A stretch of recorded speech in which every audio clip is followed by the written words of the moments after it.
Assalamualaikum warahmatullahi wabarakatuh. Bismillahirrahmanirrahim. Pada video pembelajaran hari ini kita akan melanjutkan dari video sebelumnya, yaitu tentang Daulah Umayyah di Damaskus tahun 661 Masehi sampai 750 Masehi. Untuk video yang sekarang kita akan membahas tentang Daulah Umayyah di Andalusia dari 756 Masehi sampai 1031 Masehi. Kekuasaan Bani Umayyah di Damaskus berakhir pada tahun 750 Masehi. Kekhalifahan pindah ke tangan Bani Abbasiyah. Namun, salah satu penerus Bani Umayyah yang bernama Abdurrahman Ad-Dakhil dapat meloloskan diri pada tahun 755 Masehi. Ia dapat lolos dari kejaran pasukan Bani Abbasiyah dan masuk ke Andalusia atau Spanyol. Di Spanyol, sebagian besar umat Islam di sana masih setia dengan Bani Umayyah. Ia kemudian mendirikan pemerintahan sendiri dan mengangkat dirinya sebagai amir atau pemimpin dengan pusat kekuasaan di Cordoba. Adapun amir-amir Bani Umayyah yang memerintah di Andalusia atau Spanyol ialah di sini ada Abdurrahman Ad-Dakhil atau Abdurrahman I, lalu Hisham bin Abdurrahman atau Hisham I, lalu Al-Hakam bin Hisham atau Al-Hakam I, lalu Abdurrahman Al-Awsat atau Abdurrahman II, Muhammad bin Abdurrahman atau Muhammad I, Munzir bin Muhammad, Abdullah bin Muhammad, Abdurrahman An-Nasir atau Abdurrahman III, Hakam Al-Muntasir atau Al-Hakam II, Hisham II, Muhammad II, Sulaiman, Abdurrahman IV, Abdurrahman V, Muhammad III, dan pemimpin yang terakhir yaitu Hisham III pada tahun 1027 sampai 1031 Masehi. Pada masa pemerintahan Daulah Umayyah di Andalusia atau Spanyol, Cordoba menjadi pusat perkembangan ilmu pengetahuan. Pesatnya perkembangan ilmu pengetahuan terjadi pada masa pemerintahan Amir yang ke-8 yakni Abdurrahman An-Nasir dan Amir yang ke-9 yakni Hakam Al-Muntasir.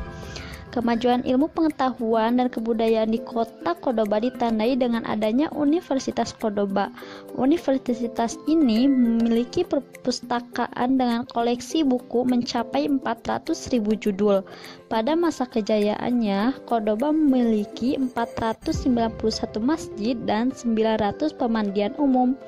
Karena air di kota ini tidak layak minum, pemerintah memiliki inisiatif untuk membangun instalasi air minum dari pegunungan sepanjang 80 km. Tumbuh kembangnya ilmu pengetahuan di Cordoba membuat berbagai inisiatif dan inovasi dalam rangka membuat kehidupan lebih sejahtera dan nyaman. Didirikannya masjid-masjid yang megah dan indah menunjukkan bahwa pada saat itu kesadaran untuk meningkatkan ketakwaan dan keimanan juga sangat tinggi. Pada masa pemerintahan Bani Umayyah, ilmu pengetahuan mengalami kemajuan yang sangat berarti. Adapun perkembangan ilmu pengetahuan pada masa ini dapat dikelompokkan, yaitu yang pertama ilmu kimia. Di antara ahli kimia ketika itu adalah Abu Al-Qasim Abbas Ibnu Farnas yang mengembangkan ilmu kimia murni dan kimia terapan. Ilmu kimia murni maupun kimia terapan adalah dasar bagi ilmu farmasi yang erat kaitannya dengan ilmu kedokteran. Yang kedua, ilmu kedokteran. Di antara ahli kedokteran ketika itu adalah Abu Al-Qasim Al-Zahrawi. Ia dikenal sebagai ahli bedah, perintis ilmu penyakit telinga, dan pelopor ilmu penyakit kulit. Ilmu pengetahuan selanjutnya yaitu sejarah. Abu Marwan Abdul Malik bin Habib, salah satu bukunya berjudul At-Tarikh. Ia meninggal pada tahun 852 Masehi. Yang kedua ada Abu Bakar Muhammad bin Umar, dikenal dengan Ibnu Qutiyah. Karya bukunya berjudul Tarikh Ittah al-Andalus. Tokoh sejarah yang ketiga yaitu Hayyan bin Khalaf bin Hayyan. Karyanya Al-Muqtabis fi Tarikh Rijal al-Andalus dan Al-Matin. Ilmu pengetahuan yang keempat yaitu bahasa dan sastra. Di antara tokoh terkenal di bidang sastra ketika itu ialah yang pertama Ali Al-Qoli. Karyanya Al-Amali dan Al-Nawadir, wafat pada tahun 696 Masehi. Tokoh yang kedua yaitu Abu Bakar Muhammad Ibnu Umar. Di samping terkenal sebagai ahli sejarah, ia adalah seorang ahli bahasa Arab, nahwu, penyair, dan sastrawan. Ia menulis buku dengan judul Al-Af'al dan Fa'alta wa Af'alat. Ia meninggal pada tahun 977 Masehi. Tokoh yang ketiga yaitu Abu Amir Ahmad Ibnu Muhammad Ibnu Abdul Rabi. Ia meninggal pada tahun 940 Masehi. Dan tokoh yang terakhir yaitu Abu Amir Abdullah Ibnu Syuhaid, lahir di Cordova pada tahun 382 Hijriah atau 992 Masehi dan wafat pada tahun 1035 Masehi. Selain ilmu pengetahuan, pada masa Bani Umayyah juga berhasil mengembangkan bidang lainnya, yaitu arsitektur. Perkembangan di bidang arsitektur ini terlihat dari bangunan-bangunan arsitek serta masjid-masjid yang memenuhi kota. Kota lama pun dibangun menjadi kota modern karena memadukan gaya Persia dengan nuansa Islam yang kental di setiap sudut bangunannya. Pada masa Walid dibangun juga sebuah masjid agung yang terkenal dengan sebutan Masjid Damaskus yang diarsiteki oleh Abu Ubaidah bin Jarrah, serta dibangunnya sebuah kota baru yaitu kota Kairawan oleh Uqbah bin Nafi. Bidang yang selanjutnya yaitu organisasi militer.